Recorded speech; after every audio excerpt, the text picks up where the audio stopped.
combination that has been happening. Strange for some, but something that's completely normal. It's senior care facilities and marijuana. And you may not know this, but this is the group that is growing the quickest in terms of marijuana use. It's our seniors. It's headlines like that, though, that catch you. You're like, whoa, compared to the pot. What are we talking about here? Well, there are some troubling hospital statistics to pair with that use, and all this while the Clinton Township Senior Care Facility brought in marijuana educators. All right, let's talk to Nick Monticelli about this one. He found out introducing them to it is actually meant to help them. Well, let me first introduce myself. My name is Tucker. Tucker Jasso knows she is not what people expect when they come for a medical marijuana presentation. Forgive me, but can I ask how old you are? I'm 60. Okay. Do you think your age helps you when coming to talk to these residents? That it's Absolutely. Some young hipster coming in here? Absolutely. Because I had those same preconceived notions. We were raised the same way. This is your brain on drugs. But Tuck, as she likes to be called, believes the exact opposite now. Her thought process changed when a neighbor named Charlie got pancreatic cancer, and at the end of his life, tried medical marijuana. He was still dying, but he wasn't in pain. After seeing the change, Tuck started a company in his namesake, For the Love of Charlie. Anybody tell me anything about THC? Now she travels to senior care facilities, educating. Is this controversial? Absolutely. Why? Well, because it's cannabis.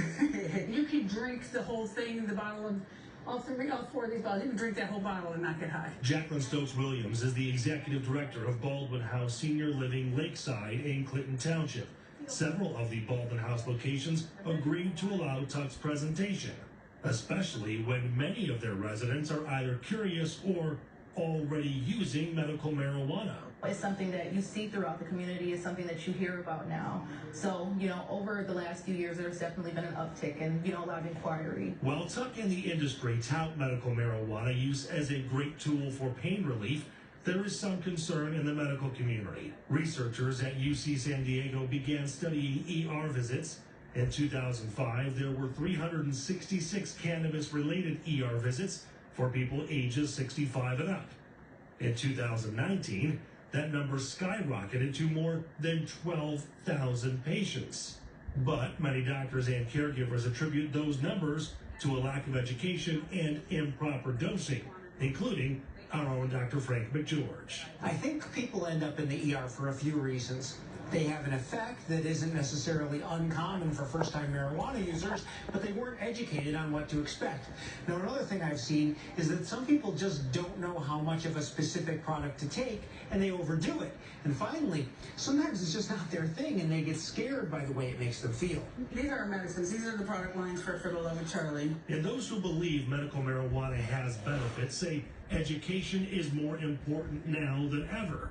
People ages 65 and older are experimenting with marijuana more than any other age group. According to the National Survey on Drug Use and Health, the number of those in that age group trying marijuana has tripled from 11% in 2009 to 32% in 2019, which would explain why care facilities like this are open to presentations and why seniors are listening.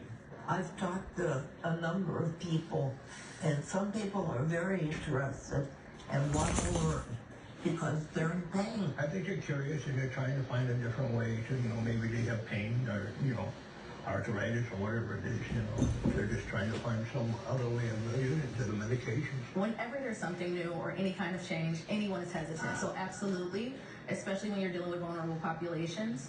But I definitely, think that it's always worth, being open-minded and listening and seeing if it's something that could be beneficial or not. Nick Monticelli, Local 4 News. Thank you, Matt. Switching gears here.